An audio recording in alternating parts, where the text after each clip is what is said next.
앞에서 좋은 강의를 들으셨는데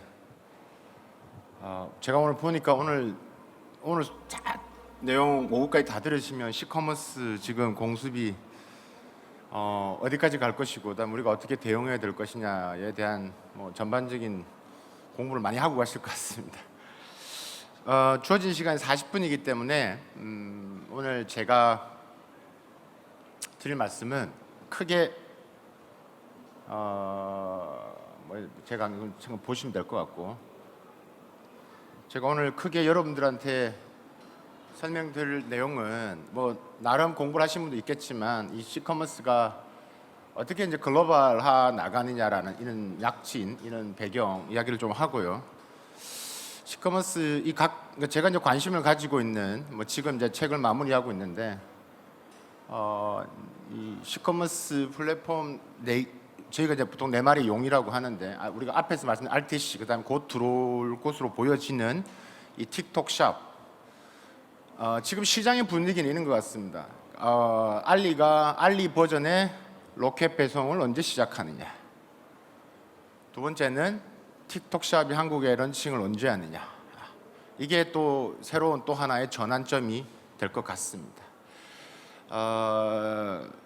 제가 보건대 우리가 지금 보고 있는, 제가 이제 세 번째도 말씀을 드리겠지만 우리가 보고 있는 이 알리테무신 틱톡샵, 그러니까 알리시 톡 이렇게 했을 때 이 네 마리의 용에 보고 있는 현상은 극히 일부분이다. 그러니까 쉽게 말씀드리면 우리가 그만큼 이들에 대해서 연구를 하는 만큼 오늘 제가 말씀드릴 저 포함해서 뒤에 말씀드리고자 하는 여러 강사분들께서 설명해주는 이 시커머스 이들의 성격은, 그러니까 그만큼 우리가 이야기하는 것만큼 더 진화될 것이고 변화될 것이다. 그래서 지금 보여지는 것만 믿으시면 안 된다라고 말씀을 드리는 거고요.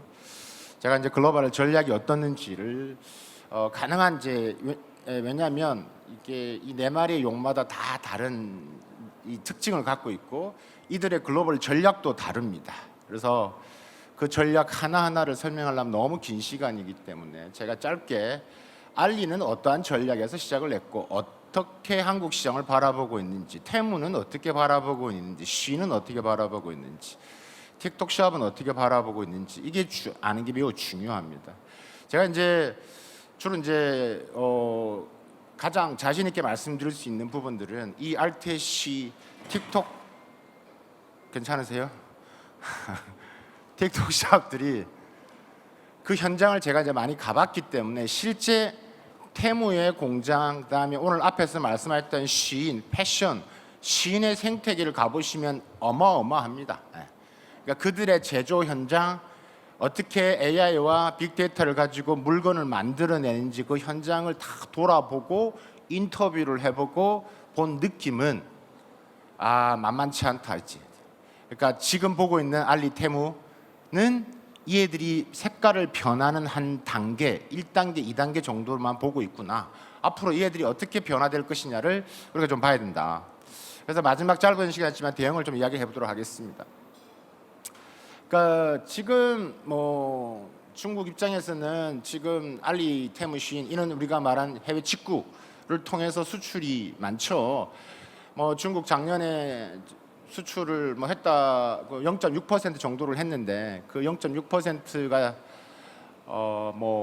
여러분 많이 들어보신 전기차나 태양광이나 배터리 부분들이 또 전년 대비 2022년 대비 성장을 했지만 또 한 축이 바로 지금 우리가 오늘 중점적으로 이야기하는 이 해외 직구 플랫폼들입니다. 이 중국 내 그 플랫폼이 아니라 해외 직구 플랫폼들이기 때문에 이 얘들이 단순히 그냥 스스로만 성장을 했느냐, 그렇지는 않다. 이 정부와 나름의 관계 속에서 성장을 했고 그 와중에서 정책과 그다음에 그런 여러 가지 생태계 속에서 성장을 하면서 발전을 해왔던 것들이죠. 제가 이 말씀을 드린 이유는 뭐냐면 알리 잠시 후 말씀드리겠지만 사실 우리 알리익스프레스의 성장의 배경은 시진핑 주석이 이야기했던 그러니까 1대1로 같이 성장을 했습니다. 그러니까 우리가 지금 네 마리의 용을 이야기를 하는데 알리가 가장 오래됐거든요. 그래서 지금 1000억 페스타도 하고 지금 어마어마한 돈을 지금 풀고 있지 않습니까? 돈을 풀고 있는데 그 돈을 풀고 있는 부분에 있어서의 시작은 다 다 이유가 있습니다. 한국 시장을 왜 공을 들이는지 몇 가지 이유가 있죠. 일단 뭐 제가 특징들을 몇 가지 이렇게 네 마리 용의 한국 시장을 보는 특징들. 첫 번째는 일단은 한국의 온라인 시장 오전부터 오후까지 또 많이 들으셨겠지만 한국에 있는 이커머스 볼륨이 매우 큽니다. 전반적으로 우리나라가 크지는 않지만 전반적으로 전 세계에서 한 GMB 거래액 비중으로 했을 때 한 5위, 6위 정도 합니다. 그만큼 자체적인 시장의 볼륨을 갖고 있다. 두 번째, 한국이라는 커머스 부분이 있지만 이게 그 한국 시장에서의 성장, 그다음에 한국 시장의 성공은 결국 이는 파급적인, 그러니까 주변의 동남아 시장으로 파급될 수 있는 매우 좋은 컨텐츠를 갖고 있죠. 그게 이제 여전히 우리가 말하는 K 컨텐츠, 한류라는 것을 갖고 있습니다. 그래서 한국의 성공은 결국 동남아로 뻗어나가는 중요한 또 하나의 근거지를 마련하는 겁니다. 세 번째, 지금 공통점 말씀드리는 겁니다. 세 번째가 뭐냐면 물류입니다. 물류. 테무가 대표적이겠죠. 알리도 마찬가지겠지만 테무 같은 경우도 일정 부분 유럽에 나가는 제품 같으면 이 테무가 산동에서 배를 타고 물건을 싣고 우리가 평택이나 인천에서 통관을 하고 한국에서 비행기를 싣고 제3국으로 날아갑니다. 그러니까 지금 테무나 알리나 입장에서 글로벌 시장에서 직구를 물건을 중국산 중국산 제품을 판매하는 부분에서 한국처럼 물류가 잘 돼 있는 데가 없다. 그러니까 이런 세 가지 뭐 간단한 특징들을 가지고 지금 한국 시장을 공을 들이고 있고 아직 들어오지 않았지만 틱톡 샵은 약간은 다르지만 전략적 측면에서 이 알리, 테무, 쉬인 얘들이 앞으로 이걸 베이스를 해서 한국 시장과 또 크로스로 미국으로 가고 유럽으로 가고 여러분이 예를 들면 이런 겁니다. 앞으로 알리에서 물건을 살 때 지금 알리에서 물건을 사지만 물건은 미국에서 날라오는 것도 있습니다. 알리가 전체 200개 국가 정도를 지금 하고 있는데 이제 크로스로 다 팔아 제끼는 거죠. 여러분이 한국에서 한국어 버전에서 주문을 하시면 미국산 체리를 그냥 사는 겁니다. 결국은 물리의 핵심이 이거죠. 그러니까 이렇게 변화되는 부분들을 이제 우리가 봐야 되는 거고 사실 지금 작년부터 2, 4분기 말씀하셨지만 주로 3, 4분기부터 9월부터 난리였죠. 제가 작년에 8월달에 한국에 왔으니까 미국에서 제가 알리나 테무나 쉰을 보면서 야 이거 한국은 난리 나겠다라고 생각을 했었는데 아니나 다를까. 왜냐 그러면 지금 미국은 이미 테무와 쉰으로서 미국 시장 자체가 토토화되어 있습니다. 이미 미국의 패션의 생태계는 다 무너졌고 미국 제조업 연맹들은 이미 이러다 다 망한다라는 이야기가 미국 내에서는 이미 작년 상반기부터 나왔던 이야기입니다. 뭘 스마트폰을 돌리기만 하면 테무의 광고가 끝없이 뜹니다. 우리나라가 작년부터 그랬지만 사실 건수로나 그 다음에 거래액으로 봤을 때 이미 우리나라에서 미국 직구를 제끼고 1등을 했었습니다. 그런데 별로 표가 안 났죠. 표가 안 났죠. 그죠? 표가 안 났는데 작년에 이제 알리 코리아가 한국에 회사를 만들고 본격 들어왔고 대한민국의 A급 영화 배우의 광고를 쓰기 시작하면서 본격화되기 시작합니다. 이게 뭐지? 오늘 저도 여기 오면서 지하철 타시면 다 알리 광고잖아요. 그렇죠? 미국 직구는 줄고 중국 직구가 급증을 하죠. 중국 직구가 급증하죠. 제가 이제 시커머스의 전반적인 아까 우리나라 들어온 배경을 설명드렸지만 전체적인 시커머스에 말씀드리면 일단 핵심은 빅데이터와 AI입니다. 그러니까 저는 이들을 그냥 이는 커머스를 이어주는 플랫폼으로 보지 않고 그냥 IT 회사로 봅니다. 저는 그냥 IT 회사들입니다. 그러니까 생략하겠습니다. 이 한 페이지가 가지는 의미가 매우 큽니다. 지금 보시면 인수합병을 했던 중동이든 모든 이커머스 기업들, 중국과 연관되어 있는 이커머스 기업들이 글로벌하게 어떤 일을 지금 벌이고 있는지를 보여주는 한 장입니다. 그 중에 우리는 오늘 4개의 플랫폼만 보는 것뿐입니다. 왜? 한국에서는 계속 지금 알리, 테무, 쉰, 그다음에 틱톡샵이 언제 지금 들어올 것이냐. 제가 예전에 작년 말에부터 강의를 막 하면서 틱톡샵을 언제 들어올 것이냐 물을 때 제가 6월 달로 제가 전망을 했었습니다. 근데 이제 한국에서 워낙 알리, 테무를 많이 때리니까 지금 틱톡샵은 좀 관망을 하는 것 같습니다. 지금 잘못 들어왔다가 계속 지금 워낙 지금 부정적인 뉴스만 계속 나오고 있기 때문에. 그래서 지금 이 4개 플랫폼 좀 설명하고 하나하나의 플랫폼은 제가 나중에 책에서도 설명을 좀 하겠지만 제 책에서 지금 무섭습니다. 중동 같은 경우 이미 중국 지금 보시는 우리가 오늘 알리나 쉰뿐만 아니라 다른 플랫폼들이 들어가서 작업을 하고 있고요. 그런데 중국계 플랫폼이지만 다르지만 이 보시는 여러 플랫폼들도 이 지금 알리, 특히 쉰하고 테무 알리보다는 테무와 그 시인의 영향을 받으면서 다 직격탄을 받고 있는 거죠. 그러니까 중국 커머스 플랫폼끼리도 엄청난 치열한 경쟁이 벌어지고 있다. 그냥 성장을 합니다. 그냥 넘어갈게요. 결국 지금 이제 미국 이야기, 제가 이제 미국에서 이걸 오랫동안 보고 이제 봤기 때문에 지금 조사인 걸 보면, 그러니까 뭐 아마존에 있는 셀러들, 아마존 셀러에 또 엄청 60% 이상은 다 지금 중국 애들이거든요. 그러니까 중국 애들이 이제 내가 지금 아마존 믿고서는 매출이 안 나온다는 거죠. 그럼 결국 테무나 시인으로 가야 된다는 이야기입니다. 그렇게 해서 이제 해야 되는, 그러니까 중소셀러 60% 이상인 시커머스 플랫폼 입점을 해야 된다라고 해서 이동이 일어나고 있고, 그러니까 이게 지금 커져가면서 지금 전반적으로 미국 내에서는 매우 심각하게 받아들이고 있는 거고, 가장 지금 강력하게 지금은 틱톡에 대한 뭐 제재가 지금 뭐 바이든 대통령까지 뭐 서명을 했지만, 그 다음에 제가 볼 때는 시인이 될 것 같고 아마도 이제 하나씩 이슈화 될 것 같습니다. 저의 관심은 한국도 한국이지만 미중간에서 지금 우리가 지금 오늘 시커머스가 어떠한 이런 이 중간에서 역할을 할 것이냐, 그러니까 이 이슈로 미국과 중국이 어떻게 충돌할 것이냐에 저의 관심은 많이 거기가 있습니다. 제가 이제 KBS 쌤과 함께 이걸 강의를 하면서도 거기에 포인트를 주고 강의를 했던 것 같습니다. 알리가 보시면 아시겠지만 알리는 1대1로와 함께한, 뭐 1대1로를 아시는 분은 아시겠지만 시진핑 2013년도 들어오면서부터 시작됐습니다. 그래서 올해가 15년이고 1000억을 지금 1000억 페스타도 그렇게 돈을 쓰고 있죠. 그래서 기본적으로 지금 알리가 지금 1등을 하고 많이 팔아졌긴 나라들은 원래는 러시아가 엄청났습니다. 러시아에 그러면 3명 중에 1명은 다 알리를 썼습니다. 물건을 구매할 때. 지금은 이제 전쟁의 이슈가 있어서 조금 그런데요. 뭐 최근까지 보더라도 스페인, 네덜란드, 브라질, 그러니까 알리는 아예 미국 시장 자체를 조금 더 관망을 했죠. 그러니까 1대1로가 주변에 들어가는 곳들, 중앙아시아, 유럽, 남미, 아프리카, 그러니까 이렇게 지금 뻗어 나가는 겁니다. 그래서 국가별로 보시면 이런 것들이 이제 진출이 가속화되는 거고요. 그게 알리가 국제화하는 부분에서 지금 1대1로를 연성 국가를 따라서 확장을 해나가고 있고, 지금 한국에 들어온 것은 저는 2단계로 보는 거죠. 2단계를 지금 이제 한국을 그게 작년입니다. 그 전에도 물건을 팔았지만 이제 한번 한국 시작해 볼까라고 시작하면서 작년 한국 들어왔고 어마어마한 돈을 지금 쓰고 있는 겁니다. 이와 동시에 이제 미국 시장을 이제 서서히 드라이브를 걸면서 들어가고 있는 것들이죠. 왜냐하면 매우 지금 민감하고요. 틱톡이 지금 운명이 어떻게 될 것이냐, 이게 뭐 트럼프 때와는 또 다르게 미국은 또 수정헌법 1조, 그렇죠? 이 표현의 자유를 막는 그 어떠한 법도 만들 수 없다라는 미국 수정헌법 1조에서 이게 기각이 됐는데, 이번에도 어떻게 될 것이냐 봐야 될 것 같습니다. 근데 쉽지는 않아 보입니다.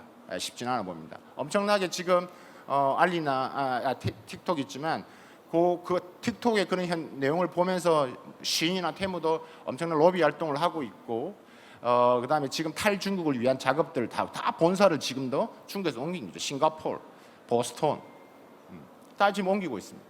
알리 이야기를 조금 더 하고요. 빨리빨리 넘어갈게요. 그래서 알리가 18개 언어로 지금 하고 있고 다 지금 이제 전 세계 200개 국가를 하고 있는데, 지금 알리가 그리는 꿈은 일단은 물류 중심, 한국을 일단 물류적인 부분에서 매우 중심을 드릴 거고요. 뭐 이미 아마 작업이 들어갈 거고, 그러니까 알리 버전에 말씀드렸던 로켓 배송이 시작되고, 그걸 기반으로 했을 때 지금 우리나라에서 알리 버전을 통해서 미국산 제품을 사고 미국의 플랫폼에서 한국 제품을 사는, 그러니까 단순히 그냥 중국산 제품을 그냥 파는 게 아니라 입점, 지금 보고 계시는 한국과도 마찬가지입니다. 그래서 여러분들이 마인드 컨트롤도 필요합니다. 우리가 아무리 때린다고 알리가 절대 사업 접지 않습니다. 제가 아까 진화한다고 말씀드렸죠. 그 진화의 의미를 잘 이해를 하셔야 됩니다. 1688 나왔는데 며칠 전에 1688 지금 최근에 백 뒤로 가는 게 있구나. 1688도 지금 들어오지 않습니까? 그래서 또 하나의 지금 우리 유통산업의 생태계에 전환점이 또 오고 있다. 1688 원래 알리익스프레스가요, 원래 1688하고 같은 몸이었습니다. 떨어져 나가면서 해외 직구 플랫폼으로 간 거고, 1688은 그대로 지금 B2B죠. 그래서 우리나라의 도매 개념, 물건을 사고 팔고 하는 개념에서의 정식 또 알리가 이제 지금은 알리익스프레스 그 직구 플랫폼 들어왔고, 이제 1688까지 지금 들어오겠다고 선언을 한 단계고, 이게 또 하나의 새로운 또 전환점이 될 겁니다. 여러분 유심히 보셔야 합니다. 그만큼 이제 생태계가 또 변화될 것이라는 얘기죠. 사실 테무는요, 뭐 생긴 지 얼마 안 됐잖아요. 2년도 안 되는 테무가 지금 미국은 아예 초토화 시켰고, 지금 뭐 여러 나라들하고 좀 한국도 뭐 올 3월까지만 해도 11번가를 추월하고 쿠팡, 알리, 3위, 그죠? 우리가 월가 MAU, 그죠? 먼슬리 액티브 유저가 이제 11번가 추월했는데, 워낙 지금 막 가짜 뭐 유해 성분 막 때리면서 뭐 다시 4위로 내려갔죠. 11번가한테 3위를 주고. 근데 제가 오늘 좀 일찍 와서 앞에 교수님 강의 들으면서 하나의 기억이 남는 게 있습니다.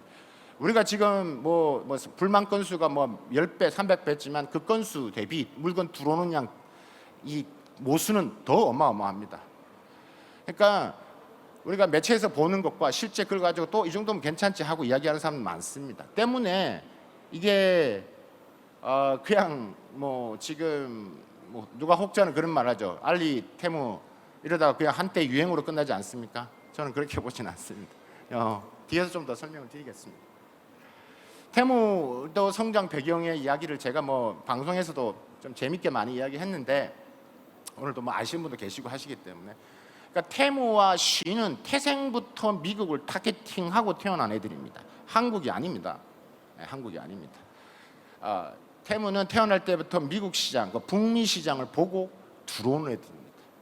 그렇기 때문에 어마어마하게 돈을 했고, 테무가 돈을 버는 것도 테무 자체적으로는 적자를 보는 회사죠. 예. 테무는 계속 적자입니다. 예, 테무 적자입니다. 모회사인 핀도도 그 위에 모회사 핀도도 홀딩스가 지금 미국에 상장돼 있고, 다른 중국 주식이 미국에서 막 마이너스 될 때 그래도 핀도도 홀딩스라는 주가가 그대로 유지할 수 있었던 것도 테무 역할이 큽니다. 엄청난 데이터를 가져가죠.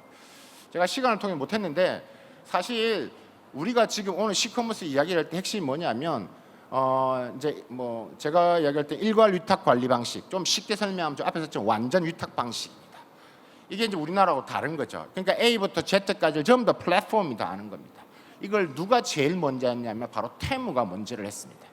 그러니까 보시면 아시겠지만 제일 왼쪽 부분들이 바로 완전 위탁 방식입니다. 이쪽이 반완전인데, 보시면 아시겠지만 파란색은 그냥 셀러는 물건만 테무가 지정한 창고에만 갖다 놓기만 하면 됩니다.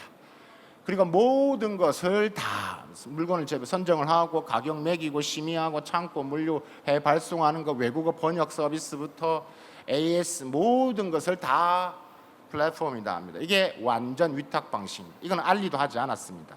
테무가 먼저 이걸 하고 나니까 알리 마윤 회장이 딱 그런 말 했잖아요. 그죠? 와, 이거는 우리가 테무한테 배워야 되겠다. 야, 우리도 저렇게 하자. 틱톡샵도 마찬가지입니다. 거의 모든 중국의 시커머스 플랫폼 전부 다 지금 이제 이걸 하고 있죠. 그런데 지금 최근에 테무의 변화가, 트렌드의 변화가 뭐냐면 완전 위탁 방식이 좀 반완전 위탁 방식으로도 전환을 하고 있습니다. 왜냐하면 저렇게 해서 할 수 있는 게 있어요. 왜냐하면 저렇게 때문에 식품, 가공식품이라든지, 그다음 일부 뭐 서적 뭐 이런 같은 경우는 이게 좀 완전 위탁 방식에 어려움이 있는 것들이 있습니다. 그래서 플렉서블하게 반위탁 방식, 물론 완전 위탁 방식의 기본 하에서 반완전 위탁 방식으로도 좀 한다라고 보시면 될 것 같고, 테무는 팔 때마다 지금 최소 7달러, 많으면 10달러씩 지금 적자 보죠. 네, 적자 봅니다. 이게 지금 뭐 의미가 지금 뭐냐면, 뭐 전체적으로 제가 미국에 때 뭐도 마찬가지고 계속 지금 테무를 팔로우를 하고 미국 내 연락도 막 하면서 하지만 지금 대충 글로벌 한 40% 적자를 보고 있을 것이다라고 보고 있습니다. 뭐 그러면서도 미국 내 뭐 엄청난 많은 돈을 투자를 하고 있죠. 광고 엄청 때리죠, 그렇죠? 네, 광고 엄청 하고 있습니다. 제가 앞에 말씀드렸던 테무는 미국 시장에 타겟팅 됐다고 말씀을 드렸죠. 그래서 지금 2023년 테무 매출액에서 거의 뭐 160억 달러 이상이니까 50% 이상이 미국 시장에서 나왔습니다. 그래서 테무가 그럼 왜 적자를 보면 왜 합니까? 그 이야기는 또 뒤에 한번 나올 것 같습니다. 그래서 일단은 테무가 이걸 하고 시작을 해서 지금 북미 중심으로 멕시코, 영국, 프랑스, 이탈리아 보이시죠? 이제 한국을 시작하는 거죠. 한국은 이제 들어온 지 얼마 안 됩니다. 근데 뭐 빠르게 지금 하고 있죠. 지금 보시면 뭐 다운로드 앱이라든지요, 뭐 이런 부분에서 테무, 쉬인이 미국에서는 뭐 알리는 뭐 저기 끼지도 못하죠. 그러니까 미국에서는 핵심은 알리가 아니라 테무하고 쉬인이죠. 그다음에 테무와 쉬인이 작년 한 해를 거의 뒤흔들었고, 작년 말에 틱톡샵이 미국에 런칭을 했고, 그 성장 속도는 테무와 쉬인을 능가한다. 또 하나의 이 핵이 나타났다 하고 지금 테무와 시인도 긴장을 하고 있는 것들이죠. 사실 지금 한국에 있는 테무나 알리나 시인도 마찬가지일 겁니다. 그러니까 아마 틱톡샵이 이런 속으로 이런 이야기 할 겁니다. 너희도 지금 떨고 있니? 내가 들어가는가? 그러니까 틱톡샵이 가지는 어마어마한 파급력은 비교가 안 되는 거죠. 이건 전통 커머스가 아니라 우리가 말하는 흥미 커머스이기 때문입니다. 틱톡 특유의 이 풀필먼트를 통해서 결제를 하고 하기 때문에 지금 미국 내에서 짧은 작년 말에도 같지만 그 우리가 말한 GMB 그다음에 매출액 부분들이 급속하게 성장을 하고 있죠.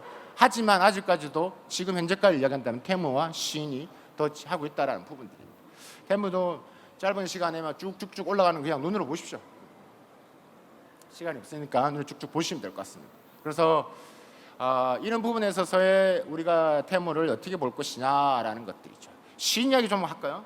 제가 뭐 시인 코리아도 잘 알고 시인의 광주 생태계, 불산 생태계 그 현장을 직접 조사를 하고 인터뷰를 하고 이게 왜 자라를 이렇게 무너뜨리고 H&M을 추월하는지 아까 동대문 이야기 하셨잖아요.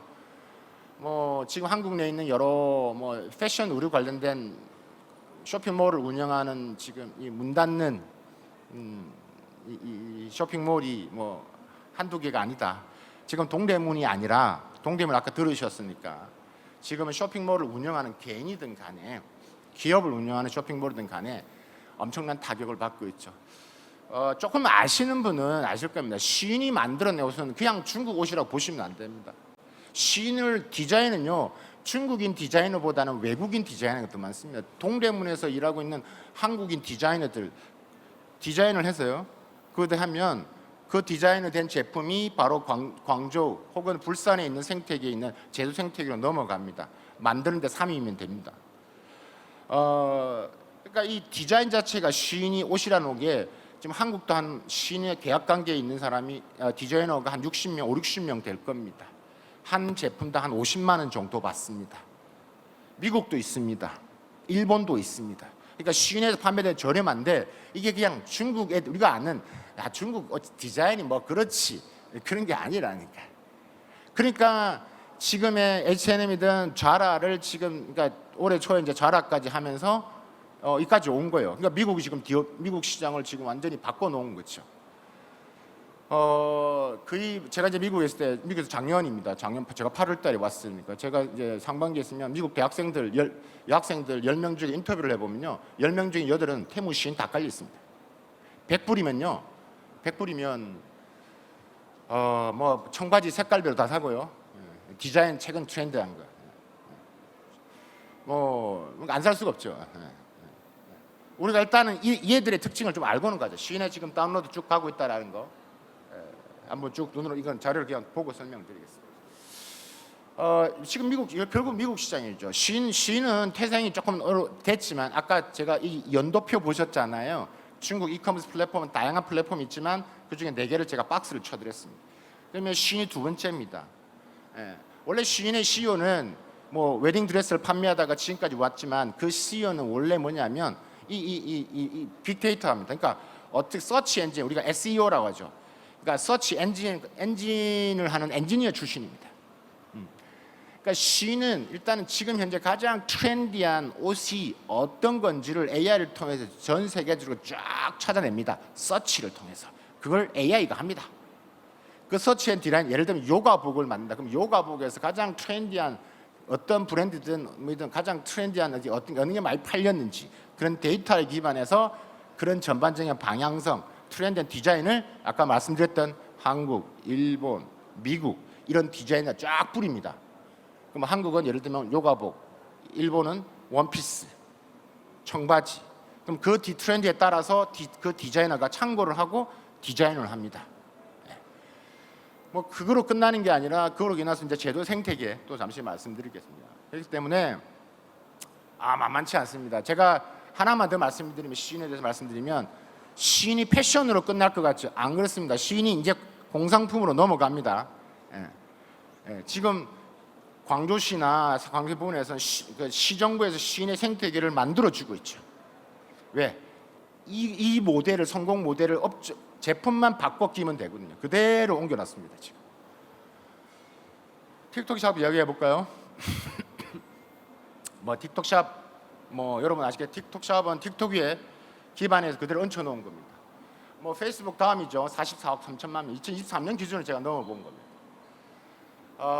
뭐 미국 이마케터 데이터를 보면 2025년 되면 페이스북 사용자를 넘어설 것 같습니다. 그러니까 여러분들은 미우나 고우나 어쨌든 틱톡은 연구하고 보셔야 됩니다. 또 하나 우리가 지금 틱톡 지금 뒤에서 말씀드릴 시간이 없으니까 뒤에서 말씀드리고 조금 앞으로 당겨서 말씀드리면 여기에 지금 앉아 계신 분들이 브랜드 업체인지 유통업체인지 잘 모르겠지만 틱톡 숍은 우리가 잘 이용하면 우리가 역으로 돈을 벌 수 있는 기회도 많이 있습니다. 왜냐하면 틱톡 숍은 현지의 셀러들 무조건 중국산 제품을 쓰는 게 아니라 그 현지의 로컬 셀러들을 많이 넣으려고 합니다. 이 틱톡 숍의 이 상품관 자체를.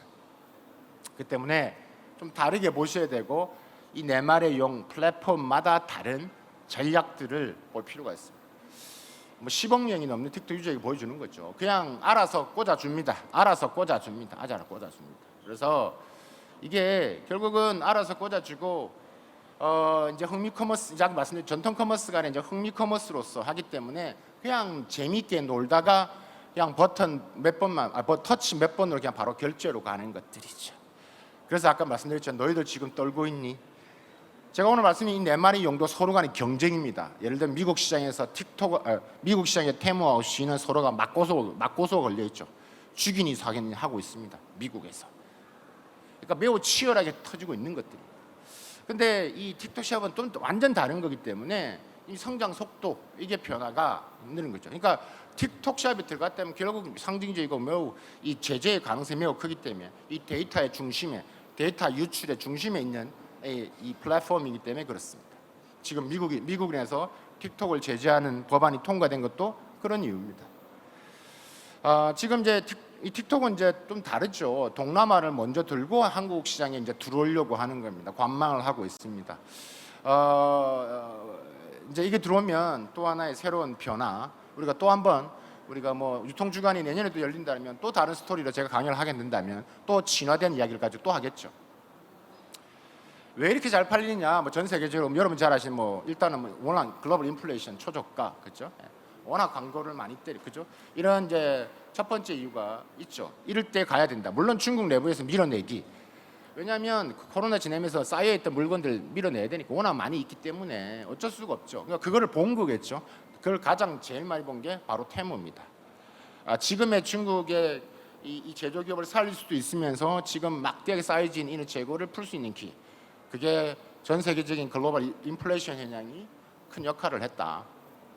테무가 사실 지금은 좀 알렸지만 테무란 이름에 대해서 잘 모르시는 분도 많거든요. 팀업 프라이스다. 많은 팀이라는 게 셀러나 소비자가 구매자가 많이 들어올수록 가격은 낮출 수 있다라는 것들이죠. 그러니까 이게 어떻게 보면 좋은 말로 하면 정말 저가로 막 해서 이렇게 뭐 푼다라는 안 좋은 의미로 하겠지만 이게 조금 더 뭐 경영학적인 마인드 이야기를 한다면 미 하버드 교수가 이야기했던 건 파기적 혁신이죠. 저가의 제품과 서비스로 일단 그 시장을 뭐 확 그냥 정리해버리는 겁니다. 경쟁자를 다 죽인다는 이야기입니다. 그리고 자기가 이제 이끌어 나가는 거죠. 이거를 이제 중국에서 뭐라고 하냐면 싸게 한 이유가 이제 결국 아까 주가도 말씀, 이 주가 요인도 있죠. 뭐 테무가 안 팔리더라도 결국 그 모의사인 핀토도가 주가가 올라가면 의미가 있는 거니까. 그러니까 이 테무가 왜 이렇게 저가로 판매하느냐, 그 부분에서 이런 부분에서는 여러 가지 이유가 있다. 뭐 데이터 부분도 있겠지만 주가 뭐 측면도 있고요. 성장 배경 이야기하고 있습니다. 아까 말한 글로벌 인플레이션 이야기하고 두 번째가 이제 아까 말씀드렸죠. 완전 위탁 방식. 이것도 한몫했다.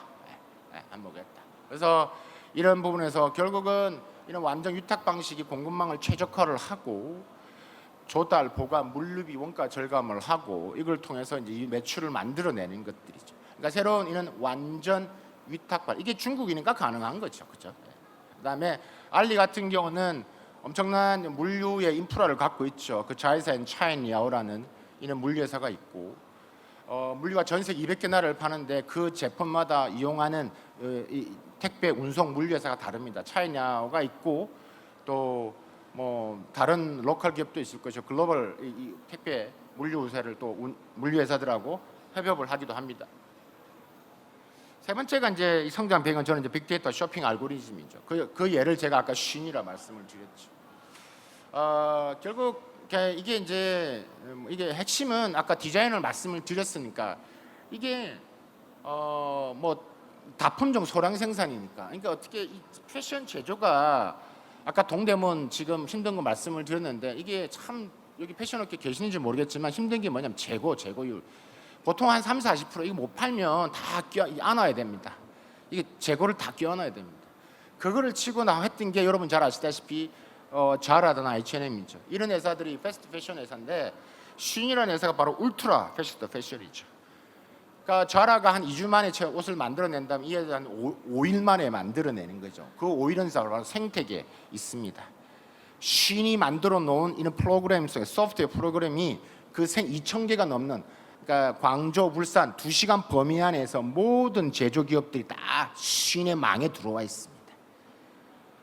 디자인이 날라오면 그 디자인에 따라서 하면 그 쉰의 본사에 버튼 하나가 눌러지면 지퍼, 원단, 재단 동시 일괄적으로 진행이 됩니다. 그 생태계를 이길 수가 없는 거죠. 제가 이제 미국의 패션업계 만나신 분은 이걸 이길 수가 없다라는 거죠. 저런 식으로 어떻게 하냐라는 것들이죠. 쉰의 좀 앞으로 진화될 이야기를 또 해볼게요. 탈중국 한다 말씀드렸잖아요. 지금 그 범위를 지금 중국 내에서 지금 다른 공산품으로 넘어간다 말씀을 드렸고요. 브라질에다가 지금 했던 방식 그대로 지금 한 2,000개 기업을 모으고 있습니다. 그 다음에 쉰 옷 같은 건 사실 이제 브라질에서 만들어진 옷이 날 겁니다. 그걸 그대로 만들고 있습니다. 그러니까 현장을 보면 입이 딱 벌어집니다. 가보면. 그러니까 저 사람이죠. 저 사람이죠. 자금력이죠. 네 번째 자금력이죠. 그래서 뭐 많이 들었어요. 뭐 슈퍼 3초 광고 700만 불. 어마어마하게 제일 많이 쓰죠. 테무야. 알리신 뭐 이런 것들인 거니까. 그래서 8분 남았습니다. 넘어갈게요. 결국 제가 관심은 결국 이 시커먼 미중 간 충돌의 서막이라고 제가 강조를 하는 거고 이게 1년 만에 미국 제치고 중국이 올라섰고 결국 막아라. 인도는 아예 앱 자체를 다 막아버렸고요. 지금 독일, 프랑스, 태국 여러 나라들에 대해서 뭐 다 소개는 할 수는 없겠지만 이 지금 막기 위한 작업들이 일어나고 있습니다. 사실 한국 정부도 뭐 저도 많은 회의를 갖고 하지만 고민이 많습니다. 오늘 뭐 KS 인정 이런 이야기는 다 못하겠지만 글로벌하게 지금 어떻게 이들을 공수를 막을 것이냐. 왜냐하면 생태계가 무너지니까 데이터 안보의 이슈 어떻게 할 것이냐라는 것들이 있죠. 우리도 계속 이야기를 하는 것들입니다. 뭐 이건 틱톡 금지 법안 그냥 프로세스인데 제가 그냥 넘어갈게요. 뭐 결국은 다 통해서 했죠. 바이든 서명했죠. 서명했는데 이제 이건 일단은 근데 서명하는데 재미가 있습니다. 이것도 의미가 있는 게 뭐냐면 이걸 서명했지만 여전히 지금 바이든은 틱톡에 등장해서 하이 하고 있습니다. 일단 선거를 이겨야 될 거 아니에요. 미국 인구 3억 4천만 명인데 틱톡 사용하는 인구가요 1억 7,460만 명. 이게 4월 말 현재 기준. 그러니까 50% 이상이 틱톡을 보고 있다는 거예요. 미국에. 바이든 대통령이 틱톡 사용하지 말라고 보러 사인까지 했는데 본인은 지금 틱톡에 등장해서 선전을 하고 있습니다. 그만큼 영향력이 있는 거죠. 여기 다 지금 보고 계신 거. 지금 앉아서 지금 시위를 하고 있죠. 백악관이도 미 의회에서. 틱톡이 단순하게 가입자만 있는가? 틱톡이 아까 비즈니스라고 했죠. 지금 틱톡에서 700만 개가 넘는 비즈니스가 일어나고 있습니다. 700만 개라는 것은 일자리일 수도 있고 그것도 더 많을 수도 있습니다. 지금 보시다시피 틱톡이 지금 내 비즈니스를 도와주고 있다는 문구도 보실 겁니다. 그러니까 이제 이런 부분에서 지금 보셨던 지금 바이든 대통령이 나온 거죠. 그러니까 지금 공화당 민주당에서도 다 날린 거죠. 아니 틱톡 쓰지 말아야 하니까 자기는 나와서 지금 선거운동하고 앉아 있습니다. 자, 이거 먼저 넘어가고요. 결국은 두 번째 인권 침해 가장 핵심이 바로 쉰이 있습니다. 그죠? 이런 것도 있고요. 이거 지금 미국이 지금 $200에서 $800 좀 해서 지금 어마어마하게 들어오는데 지금 미국에 지금 매일 들어가는 게 지금 택배 물량이 중국에서 오는 것들이 지금 한 250만 개 정도 된다는데 매일. 그러니까 지금 로버트 라이트하이저 같은 지금 트럼프가 왔을 때 또 중요한 재정부 장관을 할 수 있다라는 이런 말을 하고 있는 이 사람이 미 하원 청문회에서도 지금 그 중국에서 온 택배 안에 뭐가 들었는지 알고 그게 지금 미국 50개 주 전부 다 흩어져 지금 풀리고 있다. 무조건 막아야 된다. 저 800달러 미국을 망하게 하는 것이다. 50달러 이런 낮춰야 된다. 없애야 된다. 이런 얘기가 엄청 일어나고 있습니다. 이게 우리나라에도 지금 말이 많았죠. 우리가 지금 150달러입니다. 이걸 없앨 것이냐. 쉽지 않죠. 예. 예. 근데 조금은 다르게 볼 필요는 있습니다. 왜냐하면 상호주의잖아요. 중국은요, 우리 입장이 역직구죠. 중국 입장에서는 직구입니다. 중국인들이 한국산 화장품 구매할 때 구매 제한이 있고, 구매 수량의 제한이 있고, 구매 금액의 제한이 있습니다. 그러니까 1년에 26,000 위안이거든요. 중국인들은 규정상. 그러면 우리 돈으로 하면 한 500만 원 정도밖에 못 삽니다. 근데 우리는 지금 매일 150불이니까 365를 하면 한 7천만 원 정도를 우리는 살 수 있습니다. 이게 이제 어떤 일이 지금 벌어지고 있냐면요, 이거를 이용하시는 분들이 많죠. 알리테머에서 엄청 싸게 사가지고 당근인사 중고마켓에서 물건을 팝니다. 그것도 우리 한국 분이 하십니다. 돈을 버니까 새로운 직종이 생겨난 건데 그건 다 불법인 겁니다. 근데 팔립니다. 그러니까 지금 이런 폐단을 어떻게 막을 것이냐가 중요한 거죠.